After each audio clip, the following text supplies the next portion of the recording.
Olá, pessoal. Seguindo em frente, estamos estudando as normas jurídicas penais.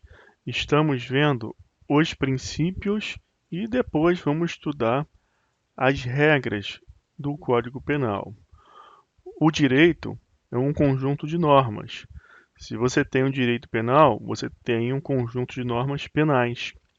Normas jurídicas é um gênero composto por seus elementos, princípios e regras. Assim, qualquer ramo do direito tem os seus princípios e as suas regras. Por isso que no curso do direito penal em geral, onde quer que você estude, sempre tem lá um estudo de princípios. Vamos ver agora o princípio da legalidade ou reserva legal, taxatividade, anterioridade, estrita legalidade. Estes princípios guardam um sentido comum. Nós vamos concluir que a estrita legalidade é o conjunto da legalidade ou reserva legal, taxatividade ou anterioridade. É como se fosse uma síntese.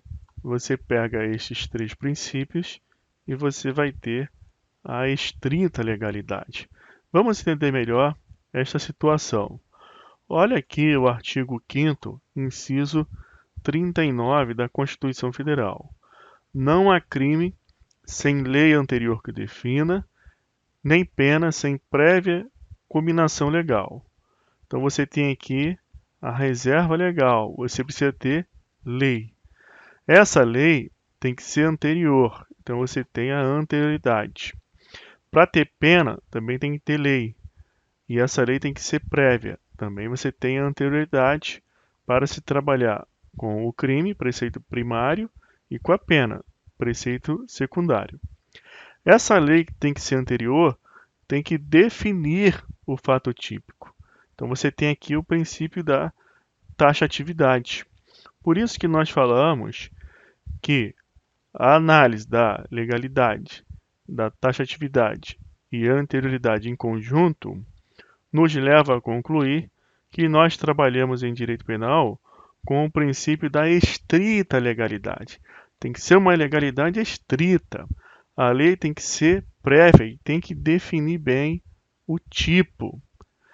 Esta legalidade também pode ser chamada de reserva legal, porque a Constituição está reservando à lei este trabalho de definir previamente os tipos penais e fazer a previsão das penas. Entendido isso, nós precisamos trabalhar um pouco mais por que a Constituição faz isso. Por que a nossa Carta Constitucional exige lei para trabalhar o direito penal? Você que assistiu às aulas introdutórias já vai lembrar de tudo que nós conversamos. Eu vou fazer apenas uma revisão. Nós vivemos em sociedade. A sociedade civil ou Estado possui três elementos: um território, uma abrangência física territorial, um povo, logicamente, que são as pessoas, e um governo. O governo é formado por pessoas que estão lá no povo. Nós temos o nosso processo eletivo, eleitoral, para dizer quem vai fazer parte do governo. O governo vai dizer quais são as metas dessa sociedade, as diretrizes, as políticas públicas, enfim, tudo isso aqui existe para o bem comum. Não é para punir ninguém, não é para prejuízo de ninguém. É somente para o bem comum, para que o ser humano possa conquistar a felicidade, que é a essência do homem, de ser um ser gregário. Nós trabalhamos tudo isso nas aulas introdutórias. Então, quando alguma coisa que não está nesse plano aqui acontece nessa sociedade, que é contrária justamente a esse pacto inicial, por isso que estudamos o contrato social. Você tem a grandiosa obra do Jean-Jacques Rousseau, do contrato social. As pessoas vivem em sociedade, em razão de um contrato social presumido. Vamos abdicar um pouco da nossa liberdade para o bem comum, para que todos nós possamos dar aso a essa nossa essência gregária, porque dependemos do outro. Então você tem crimes ou contravenções ocorrendo aqui na sociedade que não é o que estas pessoas que se uniram em sociedade querem, mas é algo que pode ser previsto e isso tem consequências. Por isso que esse mesmo povo, preocupado com isso, ele começa a estabelecer regras para tratar desses fatos típicos. E a lei, pessoal, é a expressão do poder soberano do povo, porque todo o poder emana do povo, que o exerce por meio de representantes eleitos ou diretamente nos termos da Constituição.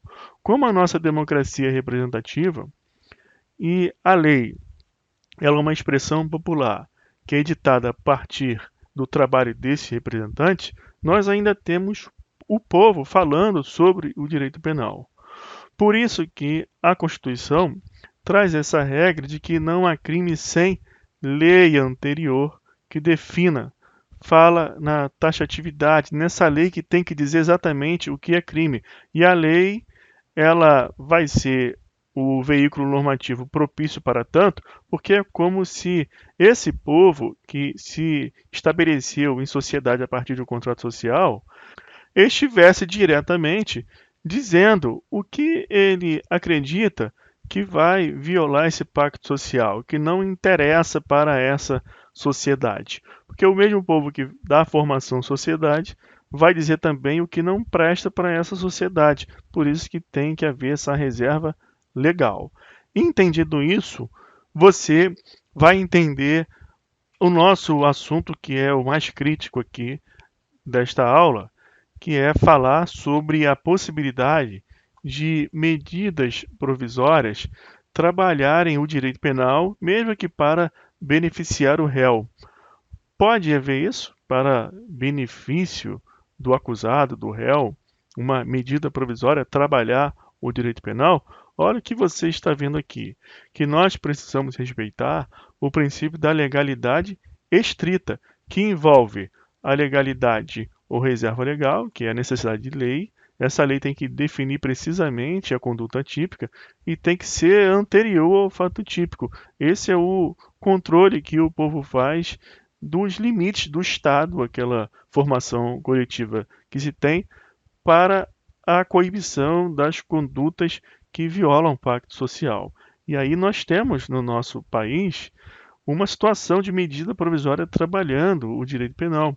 Nós vamos ver isso. E isso é um ponto crítico desse assunto.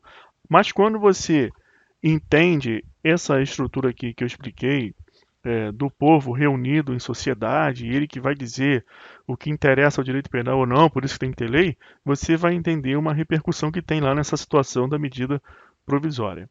E essa ideia mestra de que o povo governa através de leis, mesmo que por meio de representantes na nossa sociedade, vem consagrada nas cláusulas pétreas. O artigo 60, parágrafo 4º da Constituição Federal, traz os direitos individuais como cláusula pétrea. E o inciso 39 do artigo 5º é um direito individual, por conta da tutela da liberdade, que é um direito individual. Então nós temos aqui os chamados direitos de primeira geração ou dimensão, porque remonta a uma época em que estava em jogo as liberdades civis. A sociedade civil capitalista modelar como a nossa tem origem na Revolução Francesa, então você tem dois marcos aqui importantes, que é 1789, com a Declaração dos Direitos do Homem e do Cidadão, e em 1791, com a Constituição Francesa. Aqui se forma a sociedade modelar capitalista, que é o protótipo da nossa. Então ali nasce a ideia de liberdades civis, liberdades individuais, porque você vai lembrar de uma máxima que é laissez-faire, laissez-passer. Deixe acontecer, o Estado teria que se afastar, apenas teria que garantir os direitos civis. Então todo mundo era livre para fazer o que a lei não proibia. Só que no caso de crime, isso afetava a todos. Por isso que o próprio povo regulava o que era crime, qual era a pena, de maneira prévia. Então está em jogo aqui uma liberdade individual. E a nossa Constituição Federal não garante todos os direitos fundamentais. Quando você lê o artigo 5º da Constituição Federal, você vai ter lá escrito dos direitos individuais, direitos e garantias individuais. Os direitos fundamentais são direitos civis, os direitos individuais do artigo 5º, os direitos sociais do artigo 6º e 7º e os direitos políticos, que vão até o 14. Só que o artigo 60, parágrafo 4º da Constituição Federal, que traz as cláusulas pétreas, somente garante como cláusula pétrea os direitos individuais que estão lá no artigo 5º e não todos os direitos fundamentais. Então você tem que diferenciar o que são direitos fundamentais e o que são direitos individuais. Então nós temos aqui mais uma ideia, mais uma informação importante de que este princípio da legalidade estrita tem como um pano de fundo, uma garantia, que é a cláusula pétrea. Isso fortalece ainda mais o nosso pensamento para enfrentar esses temas de medida provisória, bem como outras situações casuísticas que nos afrontam a ter que trabalhar e pensar esse princípio da legalidade que está sintonizado com toda essa ideia de poder soberano do povo e formação da sociedade. Então, pessoal, feitas essas considerações introdutórias, nós temos aqui alguns itens que precisamos estudar focado na legalidade ou reserva legal. Preste atenção que eu separei os itens. Então vamos estudar a anterioridade depois e a taxatividade em uma outra aula. Eu peguei o inciso 39 do artigo 5º, eu desmembrei ele e estamos estudando agora apenas a legalidade ou reserva legal. Quando eu falar com vocês estrita legalidade, aí é o conjunto. Agora é só a legalidade ou reserva legal que vamos ver. Quais são os assuntos que a gente estuda observando esta primeira parte, essa legalidade? São os mandados constitucionais de criminalização, você tem que saber pensar isso. Se lei complementar também pode fazer previsão de fato típico e de pena, se os tratados internacionais podem, o caso das medidas provisórias, que é a situação mais polêmica, e também analogia, costumes, ou seja, tudo aquilo que você verifica no estudo das fontes do direito penal. Tem que saber se estas hipóteses podem fazer previsão sobre direito penal. Então vamos começar o nosso enfrentamento da legalidade ou reserva legal. Eu trago aqui uma cópia da previsão constitucional, que está no inciso 39, e também tem essa reprodução aqui no Código Penal, artigo 1º. Não há crime sem lei anterior que o defina, não há pena sem prévia cominação legal. Você já entendeu a interpretação desse texto. Então vamos começar aqui vendo essa ideia de mandados constitucionais de criminalização. O que você precisa saber? Eu vou trabalhar aqui com esse texto do Código Penal, mas você sabe que eu estou me referindo lá ao inciso 39 da CF. Tanto a Constituição quanto essa reprodução aqui traz para a gente essa ideia de lei, da reserva legal, princípio da legalidade. Então você sabe responder a uma pergunta no sentido de que a Constituição pode fazer previsão de crime? Não pode. Somente a lei. Então você afasta a Constituição Federal. O que nós temos na Constituição Federal, então? Mandados constitucionais de criminalização. Existem esses diversos tipos normativos elencados no 59 da Constituição Federal. Você tem emendas à Constituição, leis complementares, leis ordinárias, leis delegadas, medidas provisórias, decretos legislativos, resoluções. Você sabe que, pelo princípio da legalidade, somente a lei pode fazer previsão de tipo penal e de pena. Então, aqui você já vai excluir, você não vai ter nenhum problema aqui com questões de concurso com relação a decreto legislativo e resolução. Você já sabe que não pode. Medidas provisórias, aqui eu vou botar um X que tem ponto crítico aqui para ser estudado. Lei delegada também é tranquilo, você vai responder só que não, não tem questões complexas com relação a isso. As leis ordinárias, tranquilo também, você já sabe que somente lei pode fazer previsão de tipo penal e de pena, princípio da legalidade e a lei ordinária, a lei comum. E a lei complementar pode fazer previsão de crime e a Constituição Federal, per si, de maneira originária ou através de emendas, pode fazer previsão de tipo penal e crime. E eu ainda acrescento mais um item aqui: os tratados internacionais podem fazer previsão de tipo penal e crime, não vai violar o princípio da legalidade estrita? Pois bem, pessoal, com relação à Constituição Federal, nós apenas vamos ter mandados constitucionais de criminalização. Esta regra de direito individual, ela vale também contra a própria Constituição Federal. Somente a lei, somente o povo que vai dizer quais são os crimes e as penas que tem previsão nessa sociedade. Na Constituição Federal, nós vamos ter apenas, então, mandados de criminalização. Olha aqui um exemplo que fica mais fácil. A lei punirá qualquer discriminação atentatória aos direitos e liberdades fundamentais. A prática do racismo constitui crime inafiançável e imprescritível, sujeito à pena de reclusão nos termos da lei. Então, a Constituição Federal traça mandados de criminalização. O povo, através de seus representantes, que editará a lei para tratar daquele crime, porque observa que o inciso 39 diz que não há crime sem lei anterior que o defina. Aqui você não tem definido o crime de racismo, então você não tem aqui verificado o princípio da estrita legalidade.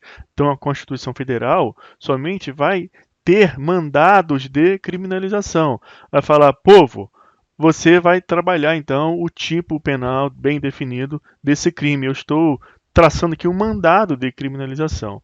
Mas o inciso 39 agora você sabe que vale contra a própria Constituição. Somente a lei pode definir então o que seja um crime. Seguindo em frente, outra situação, leis complementares podem fazer previsão de tipo penal? Pode sim, tranquilamente. E por quê? Porque, pessoal, leis complementares somente têm um quórum mais dificultoso. Se o quórum fosse mais flexível, aí não podia, porque estaria violando o pacto social, o princípio da legalidade. É essa discussão que ocorre quando trabalhamos as medidas provisórias, que trabalharam aqui no nosso país situações penais. Então, observa que lei complementar não traz prejuízo ao pacto social, porque o quórum é mais dificultoso. Qual é o problema que você tem que atentar aqui? O quórum é mais difícil para aprovar uma lei complementar. Então, suponha que um tipo penal é aprovado mediante lei complementar. Ele terá status de lei ordinária. E por que tem que ser assim? Porque no momento da revogação, o quórum não pode ser o mais dificultoso, senão poderia estar se trabalhando aqui de maneira indireta uma violação do pacto social. Eu dou um jeito de aprovar um crime que seja por quórum absoluto, maioria absoluta, uma lei complementar. E na hora de revogar, determinadas pessoas, aquele povo daquele momento histórico, não vai conseguir, porque a revogação também tem que se dar por lei complementar, com um quórum também mais dificultoso? Não. O povo ele sempre poderá trabalhar direito penal por maioria simples, através de lei ordinária. Então, o status dessa lei complementar, que eventualmente aprove crime, será de lei ordinária, podendo ser revogada por lei ordinária. Por fim, pessoal, para fechar essa aula, vamos ver agora a situação dos tratados internacionais de direitos humanos. Se um tratado internacional faz previsão de crime, como a Constituição faz nos seus mandados de criminalização, o tratado internacional pode servir para tipificação de crime e previsão de pena, isso não violaria o princípio da legalidade, o inciso 39 da CF? O STJ disse que não. Tratados internacionais também se submetem ao inciso 39 da CF. Então, olha aqui, tratado internacional internalizado pelo decreto X, a ausência de lei em sentido formal, princípio da legalidade. É necessária a edição de lei em sentido formal para a tipificação do crime contra a humanidade. Então você observa aí a extensão e importância do inciso 39 da Constituição Federal e você já consegue acertar diversas questões depois da apreensão desses conhecimentos. Então, pessoal, vamos ficar por aqui. Na próxima aula a gente continua com mais informações sobre o princípio da legalidade. Até lá, um abraço.